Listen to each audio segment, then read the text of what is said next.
అందరికీ నమస్కారం. నా పేరు బుర్ర రమాదేవి. వెలుగు జాడల్ యూట్యూబ్ ఛానల్. ఈ ఛానల్ ను అందరూ సబ్స్క్రైబ్ చేయండి, షేర్ చేయండి, లైక్ చేయండి, సబ్స్క్రైబ్ చేయండి. ఇలాంటి వీడియోలు మునుముందు మీ ముందుకు తీసుకువస్తా. నాకు సహకరించండి. నమస్కారం. కరీంనగర్ శాతవాహన యూనివర్సిటీలో పరిపాలన విభాగం మొదటి అంతస్తుకు మరియు యూనివర్సిటీలో త్రాగునీరు వసతి కోసం అంతర్గత పైపులైన్ నిర్మాణానికి శంకుస్థాపన చేసిన మంత్రివర్యులు పొన్నం ప్రభాకర్ గారు. ఈ కార్యక్రమంలో వీరితో పాటు ఎమ్మెల్యే మేడిపల్లి సత్యం గారు, కరీంనగర్ జిల్లా కలెక్టర్ పమేలా సత్పతి గారు, అడిషనల్ కలెక్టర్లు, కరీంనగర్ కార్పొరేషన్ కమిషనర్ ప్రఫుల్ దేశాయి గారు, యూనివర్సిటీ వీసీ గారు, తదితర అధికారులు, నాయకులు, మహిళా నాయకురాళ్లు, కార్యకర్తలు, అభిమానులు పాల్గొన్నారు.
ఎక్కడున్నా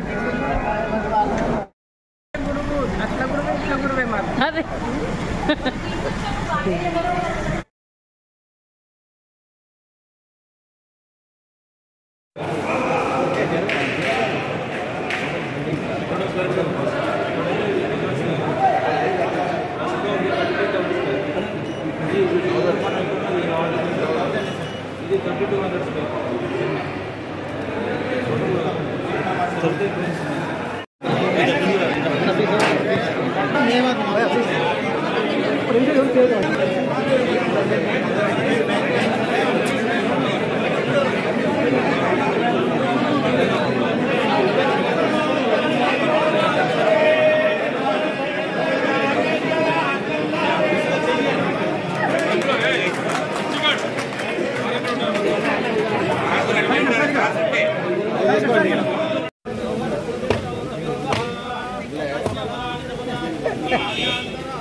సంతోష్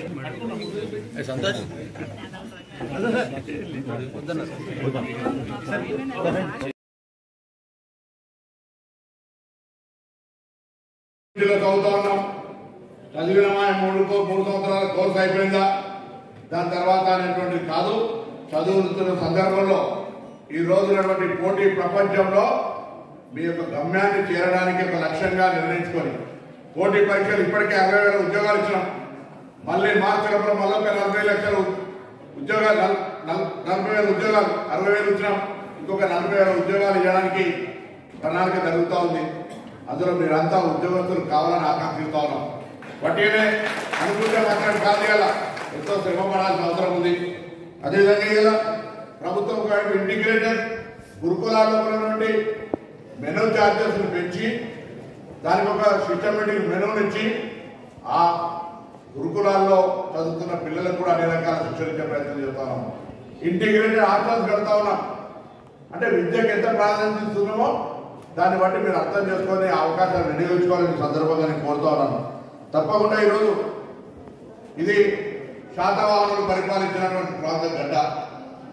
వైద్యాంధ్రంలో ఇప్పటికే సినెట్లో శాతవాహనుని ఒక విగ్రహాన్ని పెట్టడానికి నిర్ణయం తీసుకొని దానికి సంబంధించిన కార్యక్రమం కొనసాగిస్తాము.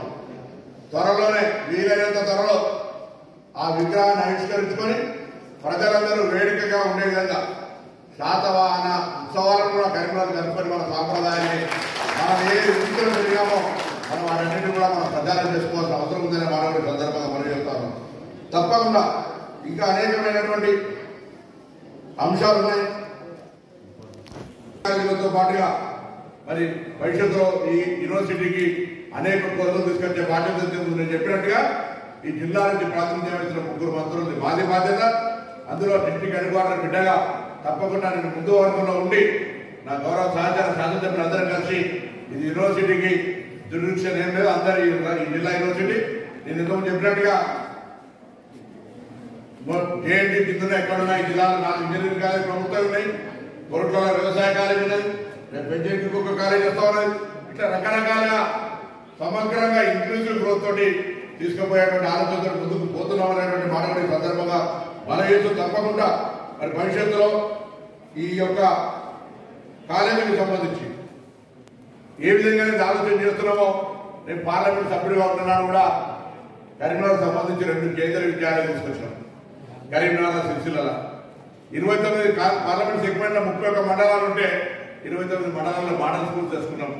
పాస్పోర్ట్ ఆఫీసులో మీరు చదువుకొని పోవాలంటే పాస్పోర్ట్ ఆఫీస్, తిరుపతి పోవాలంటే రైలు, ఇంకా అనేకమైనటువంటి అవసరాలు కరీంనగర్, జగిత్యాల, వరంగల్ నేషనల్ హైవే ఇలా కార్యక్రమం చేసినాం. ఎందుకు చెప్తున్నాం అంటే ఎవరమైనా ప్రజాప్రతినిధి ఎన్నికైనప్పుడు అభివృద్ధి చేయాలి. మా జిల్లా ప్రజలు మమ్మల్ని ఆశీర్వదించరు, వాళ్ళకు అభివృద్ధి చేయాలనే ఆలోచనతో ముందుకు పోతాను. కాబట్టి తప్పకుండా రాజకీయాలకు అతీతంగా 3 పార్లమెంట్ సభ్యులు, శాసనసభ్యులు అందరం కూడా కలిసి ఈ యొక్క ప్రాంతాన్ని యూనివర్సిటీని అన్ని రకాల అభివృద్ధి చేసే బాధ్యత మాది. 10 సంవత్సరాల గౌరవ శాసనసభ చెప్పినట్టుగా 10 సంవత్సరాలు వైస్ ఛాన్సలర్ లేకుండా అందరికీ తెలిసియాలి. ఇలా మరొకసారి శాసన యూనివర్సిటీ లైఫ్ లైన్ మీద తీసుకొచ్చి అన్ని రకాల వసతి సౌకర్యాలు, నీళ్ల సౌకర్యం లేదు.